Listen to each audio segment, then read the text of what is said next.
আমতা হাসপাতালে শিশু চুরির ঘটনাকে কেন্দ্র করে রীতিমতো উত্তেজনা তুঙ্গে। স্থানীয়দের সূত্রে জানা গেছে একটি শিশু যাকে চিকিৎসার জন্য আমতা হাসপাতালে নিয়ে আসা হয়েছিল তারা ছুটি হয়ে যাবার কথা ছিল এবং আজ সকাল 9টার সময় সেই শিশুই চুরি হয়ে গিয়েছে বলে জানা যাচ্ছে। পরিবার সূত্রে জানা গেছে এক মহিলা নিজেকে আশাকর্মী পরিচয় দিয়ে ওই শিশুকে কোলে নেয় এবং তারপর থেকে আর ওই আশাকর্মীকে এবং শিশুটির কোনো খোঁজ মিলছে না। আর এরপরেই কান্নায় ভেঙে পড়েছে পরিবার পরিজন। পরিবার সূত্রে জানা যাচ্ছে ওই শিশুটির বয়স সবে 4 মাস এবং কিভাবে এই ঘটনা ঘটল তা জানা থেকে রীতিমতো কান্নায় ভেঙে পড়ছে পরিবারের লোকজন। জানা যাচ্ছে শিশুটির বয়স মাত্র 4 মাস। তার অসুস্থতার জন্য তাকে নিয়ে আসা হয়েছিল আমতা হাসপাতালে, সেখানে চিকিৎসা চলছিল বলে পরিবার সূত্রে জানিয়েছে এবং আজকে তার ছুটি হওয়ার কথা এবং ওই আশা দিদির পরিচয় দেওয়া মহিলা শিশুটিকে কোলে নিয়ে বলে আপনারা পিছনে নিয়ে আসেন। আর সেই পিছু পিছু আসার ফাঁকেই ওই মহিলা শিশুটিকে নিয়ে পালিয়ে যায় বলে অভিযোগ।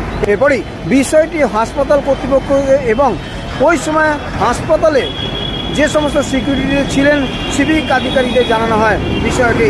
তবে এখনও পর্যন্ত শিশুটির কোনো খোঁজ মেলেনি। এই ঘটনায় পরিবারের লোকজন হাসপাতালে এসে রীতিমতো বিক্ষোভ দেখাতে থাকে। তাদের দাবি হাসপাতালে নিরাপত্তা না থাকার কারণেই এমনটা ঘটে থাকতে পারে, এমনটাই তাদের অভিযোগ।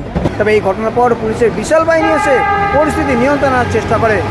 এই ধরনের ঘটনা আমতা হাসপাতালে প্রথম বলেই হাসপাতাল সূত্রে জানা গেছে এবং এমন ঘটনা কেন ঘটলো তাও তদন্ত করে দেখা হবে বলে জানা যাচ্ছে। তার প্রশাসনের পক্ষ থেকে যেটা জানানো হয়েছে ঘটনার বিষয়টি এলাকার সিসিটিভি ফুটেজ খতিয়ে দেখে জানার চেষ্টা করছে ওই মহিলা আদপে আশাকর্মী ছিলেন নাকি আশাকর্মী ছদ্মবেশে কোনো মহিলা এই শিশু চুরির চক্রে জড়িত রয়েছে বলে খোঁজ নিয়ে দেখছেন তারা।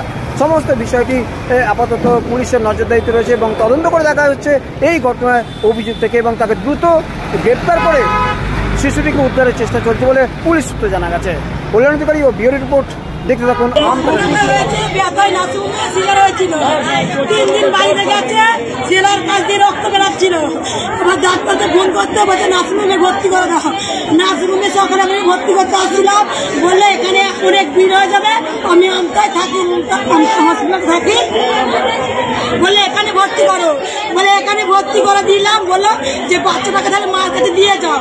এবারে এখানে দিয়েতে আজকে ছুটি নিয়ে বাড়ি যাওয়ার কথা, মানে একটা আশা দিদিমণির কোলে বলছে আমাকে বাচ্চাটা দাও, তুমি তাহলে এসো আমার পেছনে পেছনে বলে আশা দিদিমণির কোলে দিতে আশা দিদিমণির কল থেকে বাচ্চা নিয়ে চলে গেছে। আশা দিদিমণি নিয়ে চলে গেছে সকাল 9টার সময় নাকি এই কেসটা। কে হয় আপনার? আমার জায়ের মেয়ে। আচ্ছা আচ্ছা, ছেলে ছিল। কি হয়েছে আমি প্রশাসনের কাছে দৃষ্টিগোচর করতে চাই, যেন সেই মায়ের বাচ্চাটাকে ফিরিয়ে আনা হয়।